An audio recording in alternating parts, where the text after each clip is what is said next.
ഇതാണ് പറ്റിയ സ്ഥലം. ഇവിടുന്ന് നീ എങ്ങോട്ടിറങ്ങി ഓടാനാ?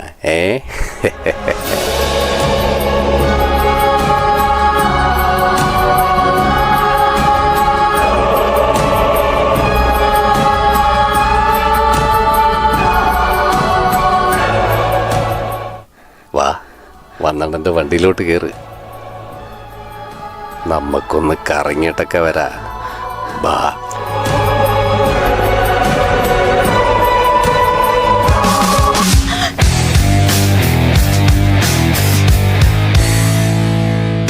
അവളുടെ കൂടെപ്പിറപ്പായി ഞാനുള്ളപ്പോൾ തന്നെ നിനക്ക് അവളെ കൊണ്ടുപോകണം അല്ലടോ. നീ ആരടാ ഗുണ്ടേ?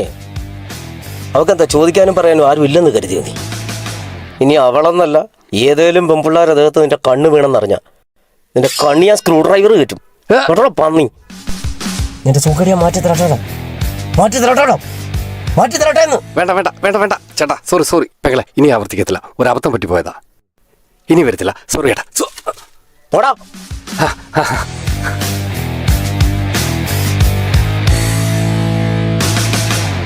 വലിയ ഉപകാരം ഉണ്ടേട്ടാ. ഞാൻ എത്ര നാൾ കൊണ്ട് അയാളുടെ ശല്യം സഹിക്കുന്നതറിയോ? മര്യാദയ്ക്കൊന്ന് ജോലിക്ക് പോലും പോകാൻ പറ്റാത്ത അവസ്ഥയായിരുന്നു. ചേട്ടൻ കൂടപ്പിറപ്പാണെന്ന് പറഞ്ഞപ്പോൾ ശരിക്കും അങ്ങനെ ഒരു കൂടപ്പിറപ്പ് ഉണ്ടായിരുന്നെങ്കിൽ എന്ന് ഞാൻ ആശിച്ചു പോയി. ഒരുപാട് നന്ദിയുണ്ട് ഏട്ടാ. നന്ദിയൊന്നും പറയണ്ടടോ. തൻ്റെ സ്ഥാനത്ത് ഇനി വേറെ ആരെങ്കിലും ആണെങ്കിലും ഞാനിങ്ങനെയൊക്കെ തന്നെ. ശരിയെന്നാ. ഒരു മിനിറ്റ് ഏട്ടാ, പോവല്ലേ.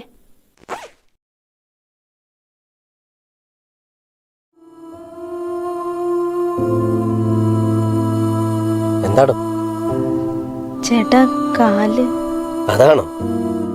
അത് ജന്മനാ തളർന്നതാ മോളെ.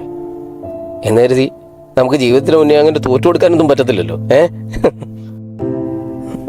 എനിക്കും മോളോടും അതേ പറയാനുള്ളൂ.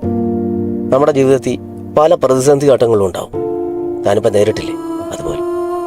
അപ്പോഴൊക്കെ നമ്മളെ സഹായിക്കാൻ ആരുമില്ല, നമുക്ക് നമ്മൾ മാത്രമേ ഉള്ളൂ എന്നൊരു ചിന്ത മനസ്സിലങ്ങ് ഉറപ്പിക്കണം. അപ്പം നമുക്ക് എന്തിനെ നേരിടാൻ ഒരു വല്ലാത്ത ധൈര്യം ഉണ്ടാവും. അത് മതി യവന്മാരെ പോലുള്ളവന്മാരെയും നമ്മുടെ ജീവിതത്തെയൊക്കെ നിലക്ക് നിർത്താൻ. മോളെ, തോറ്റു കൊടുക്കരുത്, പൊരുതി ജീവിക്കണം. പോട്ടെ. കാശ് ഞാൻ ഈ പൈസ മേടിച്ച പിന്നെ നിന്നെ കൂടെ പറപ്പെന്ന് വിളിച്ചതിന് എന്തെങ്കിലും അർത്ഥമുണ്ടോ?